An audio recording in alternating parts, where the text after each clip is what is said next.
Assalamualaikum warahmatullahi wabarakatuh. Apa kabar teman-teman? Mudah-mudahan seperti biasa kita saling doain ya. Mudah-mudahan sehat semua, jasmani, rohani, dilancarkan segala urusan dan aktivitasnya, diberkahi segalanya. Amin ya rabbal alamin. Baik, to the point saja ya. Ini juara ya, ada berapa ini? 1 2 3 4 5 6 7 8, ada 9 juara hackathon 2023 kuartal 1. Oke. Ya entah nanti kuartal 2 atau 3 ada lagi ya, kita nggak tahu ya, karena bagian developer saja ya. Tujuannya sebenarnya untuk memperkuat daripada ekosistem Pi Network saja teman-teman.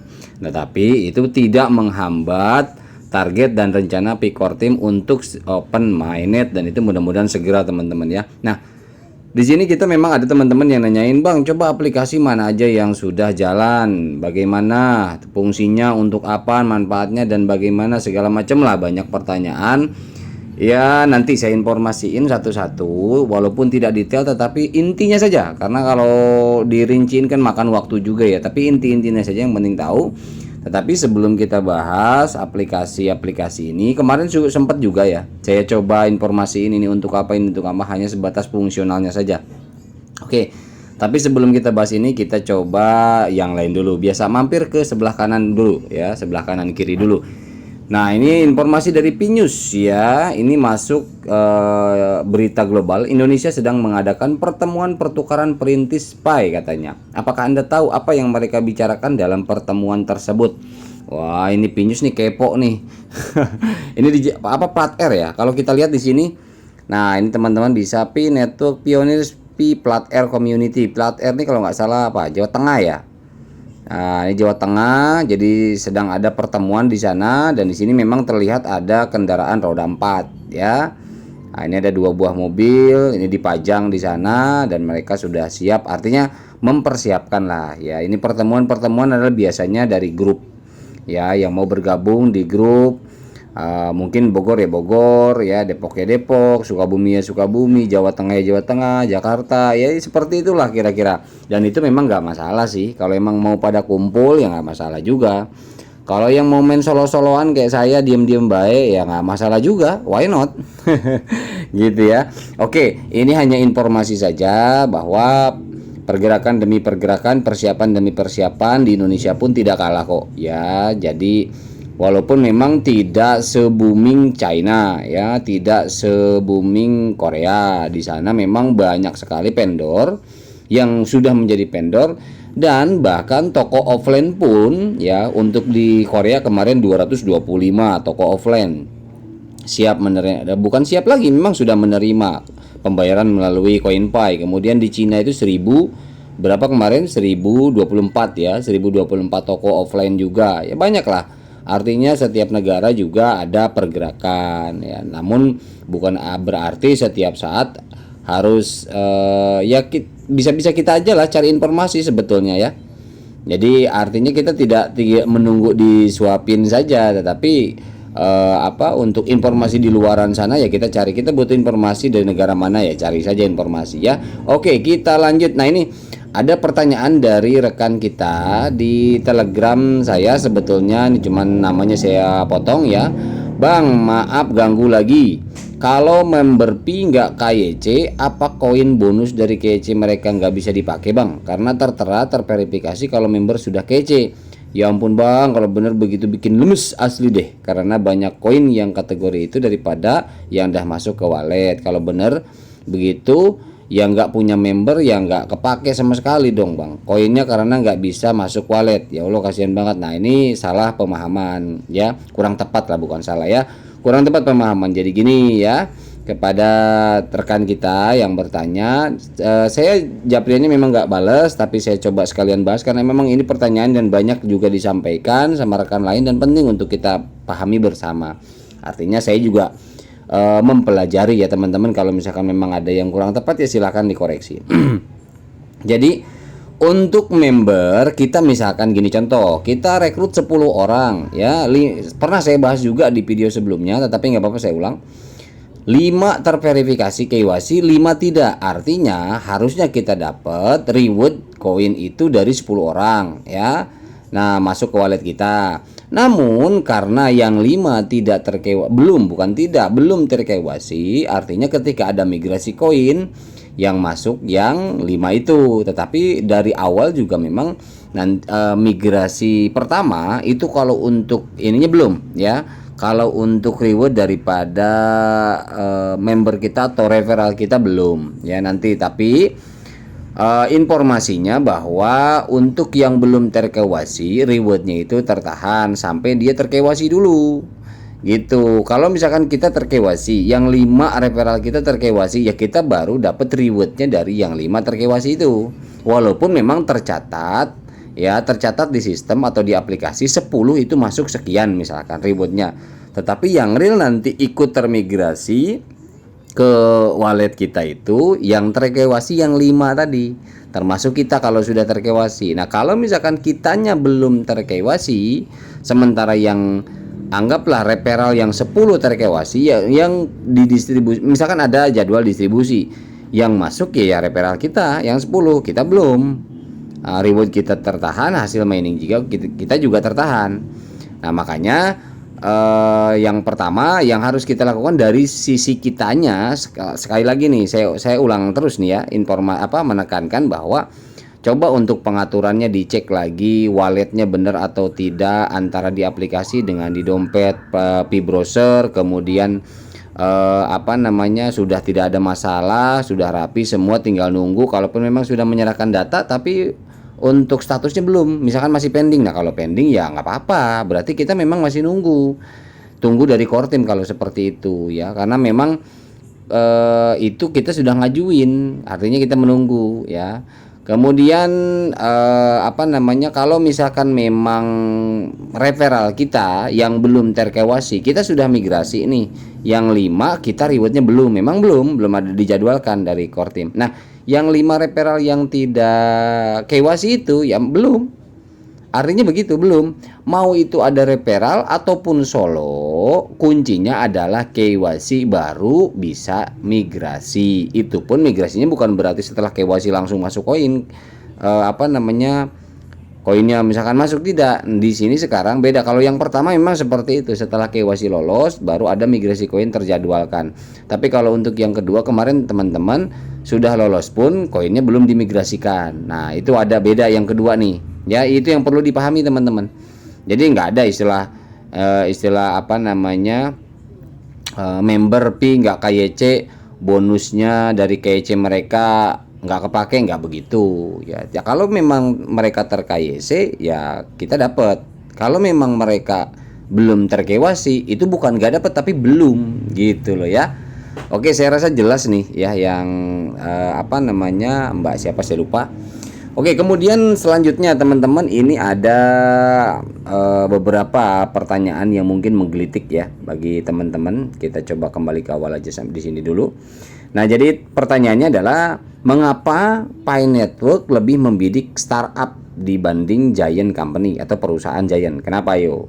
Nah, ya teman-teman boleh sharing lah di kolom komentar ya, gak masalah. Nah, tapi saya juga sharingkan ya pemahaman saya. Kenapa kok membidiknya ini startup pemula ya? Ini kan aplikasi pemula ini ya. Nah, ini Pulse for V, Connect Sosial, CoinScrew, BBS Chat, Pet4Fi ya, Picket Place, ini P-Chain Mall, itu semua hackathon yang pertama sama hackathon yang kedua 2023 itu semua adalah startup pemula. Semua aplikasi baru, belum ada sebelumnya. Nah, kenapa kok lebih memilih itu ketimbang misalkan di sini Samsung, Sony, Polytron, LG atau apa gitu yang sudah ada nama. Kenapa?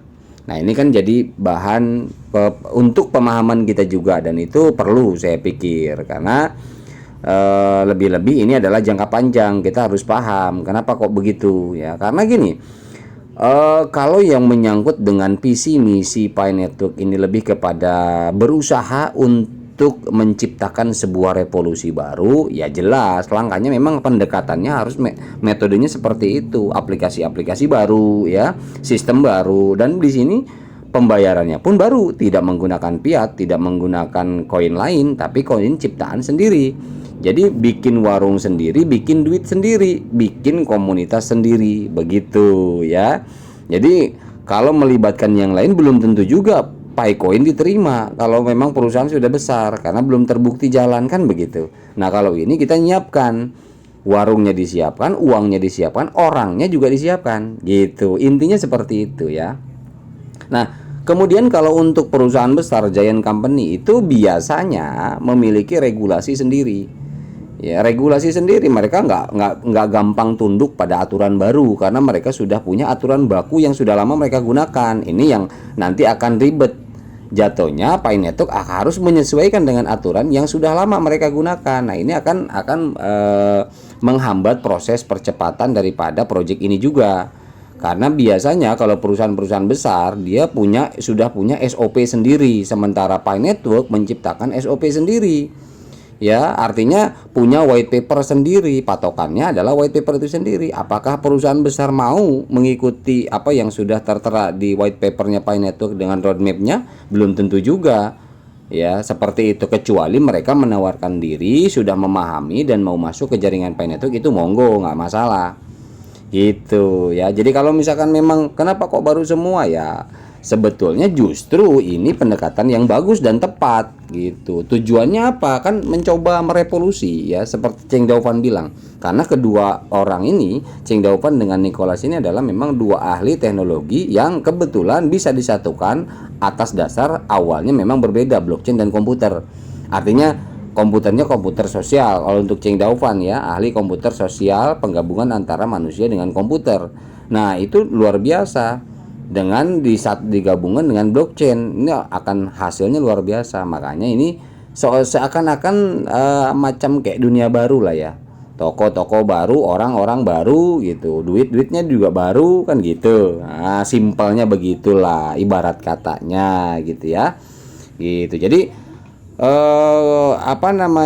sentralnya aplikasi nanti, software nanti itu adalah di PiOS ya. PiOS inilah pusat daripada nanti legalitas semua platform yang ikut ada di blockchainnya Pi Network, ada di ekosistem Pi Network, terpusat pada peraturan tunduk pada PiOS karena memang sudah dilegalisasi dengan adanya hak daripada hak platform di dunia ini, yaitu PiOS ya. Yang kita tahu ada Apple OS, kemudian ada Microsoft OS dan lain sebagainya, banyak. Nah, ini ada PiOS ya.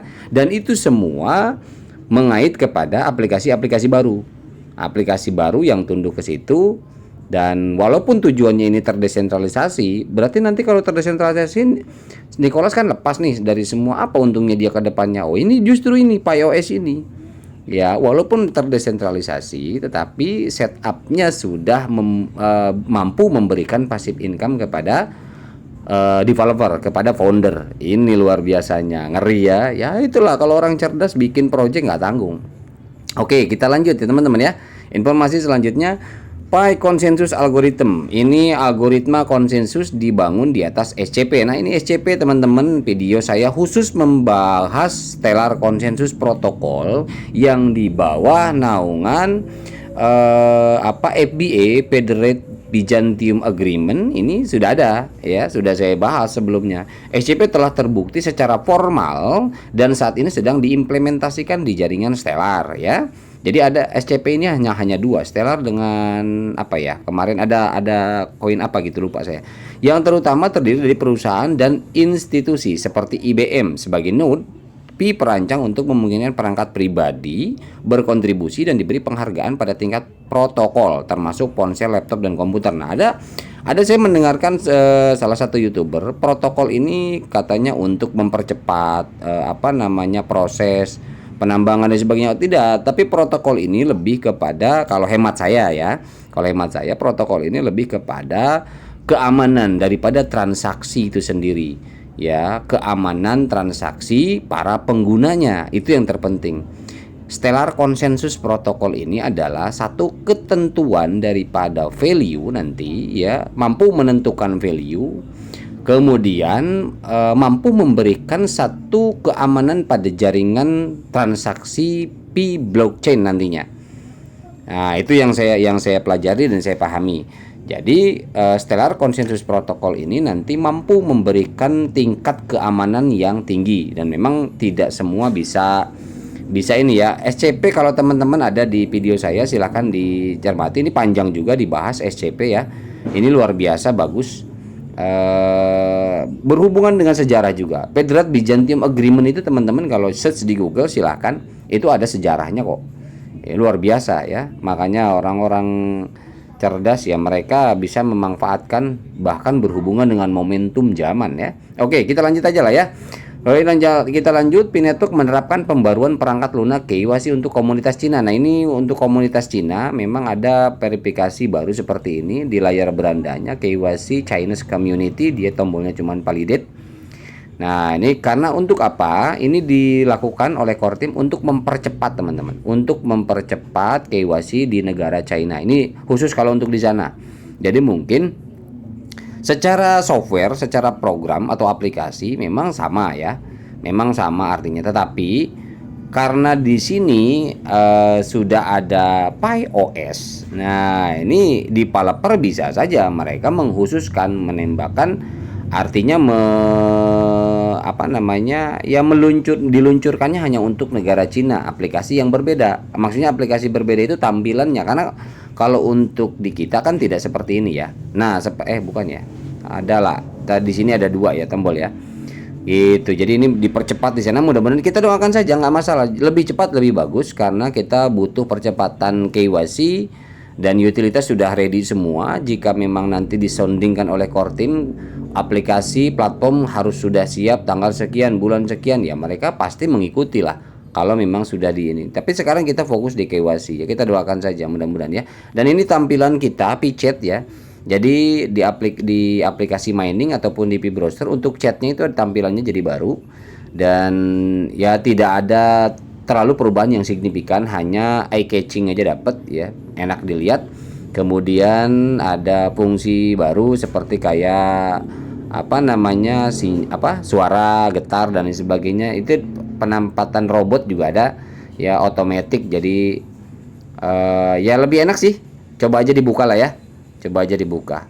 Nah, itu aja teman-teman paling yang dapat saya sampaikan untuk kali ini. Jadi persiapan demi persiapan yang saya tahu ya, persiapan demi persiapan yang saya tahu. Oh ya, ini untuk False 4P pembahasan tadi yang saya bilang, coba kita buka sebentar ya. Nah teman-teman, untuk memperjelas saja False 4P, kita lihat teman-teman, gampang. Ini saya kasih tahu cara. Artinya gini, nggak usah takut masuk P-Browser, kita iseng-iseng aja False 4P, ketik aja False 4P misal ya, satu aplikasi ini namanya False 4P, kita cari. Nah ini yang mana ya, nah ini False 4P. Nah coba kita cek, lihat. Nah kalau memang di aplikasinya betul, nah ini tampilan di sini. Ketika memang masih ada garis police line, artinya ini belum bisa kita gunakan. Untuk apa ini? Untuk polling ya. Polling saja. Teman-teman butuh misalkan pendapat dari 50 orang, bikin pertanyaan, dan 50 orang itu teman-teman bayar pakai Pi 0,1 dikasih upah. Nah pasti mereka pada mau dan banyak. Ya sebaliknya kita juga bisa ikut polling orang lain, kita dibayar nanti. Ya kurang lebih seperti itu. Nah tapi memang belum aktif ya, belum jalan. Oke, ini satu. Kemudian yang kedua ini connect sosial. Ini saya nggak perlu saya buka ya, tapi artinya ini sudah ada videonya connect sosial. Khusus fokus connect sosial saya bikin video sudah beberapa bulan yang lalu ya, 2 bulan yang lalu kalau nggak salah, ada kok. Silakan dicari aja di bawah ya, di scroll aja, connect sosial ada. Ini fungsinya memang untuk banyak sih, bukan hanya menghubungkan kesosialan saja, bukan hanya medsos saja, tapi memang di sana juga ada barter, ada apa gitu ya. Nah ini juga sama P-Scroll. Nah, P-Scroll juga sama, pernah saya bahas khusus juga videonya. Nih cobalah kita buka ya, P-Scroll, P-Scroll ya. Coba kita cek. Salah ya. P-Scroll ya. Bentar. Oh, bukan P-Scroll ya, CoinScroll. Sorry. Nah, pantesan aja. Kita buang saja dulu CoinScroll di sini nih. CoinScrow. Ya, kita coba cek. Jangan pakai W berarti. CoinScrow. Nah, ini teman-teman ya. CoinScrow, klik aja seperti ini. Nah, ini memang ada dua. Dia di testnetnya masih ada. Kemudian ini di former Peacecrow. Ini adalah mantan Peacecrow katanya. Artinya CoinScrow ini diganti, Peacecrow ini diganti sama CoinScrow. Masuk aja seperti ini nggak apa-apa. Tapi ini policy line-nya udah nggak ada. Artinya teman-teman di sini CoinScrow sudah berada di posisi jaringan mainnet, bisa teman-teman gunakan ya. Di sini ada menu. Nah, kita klik aja, diotak-atik aja. Artinya patokannya adalah policy line sudah nggak ada. Ini udah berarti mulai masuk jaringan mainnet, walaupun mungkin ada beberapa menu yang belum berfungsi dengan baik. Itu banyak. Jadi dari sekian aplikasi ini teman-teman ya, ini belum betul-betul 100% fix pada normal, belum. Termasuk Picket Place teman-teman, ini nggak ada real, belum. Ya, satu masih dalam testnet, yang kedua juga harga-harganya masih tertuliskan tes. Silahkan dibuka. Picket Place, Pilot juga sama. Ini masih banyak menu-menu tidak berfungsi ya. Artinya masih penyempurnaan semua. Voice OPI juga sama. Explore. Nah, kalau Explore memang ini sudah normal, fix 100% sudah oke, karena sudah dari awal ya. Pi Network dibangun, ini sudah ada. Nah, tapi yang lain-lain ini masih belum. Untuk P-Chain Mall ya, P-Chain Mall udah bisa transaksi, silahkan aja. Kalau memang sesuai harganya dan minat koin teman-teman banyak, silahkan ya. Untuk jadi teman-teman yang nanya untuk aplikasi bang apa aja yang sudah dan lain sebagainya, untuk saat ini bertahan diri dulu saja, sabar dulu, karena belum pada normal. Kita main klik yang ada apa, ntar koin kita hilang gitu ya. Saya juga belum berani menjelaskan satu-satu menu item segala macam dan praktek, karena memang belum fix banget ya. Jadi 100% belum fix untuk betul-betul nyamannya dapet, misalkan kelengkapan menunya, fungsionalnya sudah oke semua, itu belum. Jadi sabar saja teman-teman ya. Saya rasa untuk marketplace seperti ini ya, atau platform seperti ini ya teman-teman, kalau hanya untuk lihat-lihat bolehlah di P-Browser silahkan. Tetapi kalau nanya sama saya mana saja, ya memang rata-rata belum, baru P-Chain Mall saja. P-Chain Mall sama Peacecrow, ini Peacecrow sudah ya, silahkan aja. Kalau memang di sini ada bagian peer to peer-nya ya, bagian peer to peer-nya, kalau teman-teman mau ya silahkan aja buat kesepakatan di sini. Sama, cuman ya harganya begitu, vendor-vendornya masang harganya. Ya, oke, itu aja ya teman-teman ya. Saya rasa clear lah. Artinya kita sabar aja. Kalau untuk aplikasi ya paling baru itu P-Chain Mall aja kalau mau barang. Oke, mudah-mudahan bermanfaat. Mohon maaf bila ada salah-salah kata. Wabillahi taufiq wal hidayah. Assalamualaikum warahmatullahi wabarakatuh.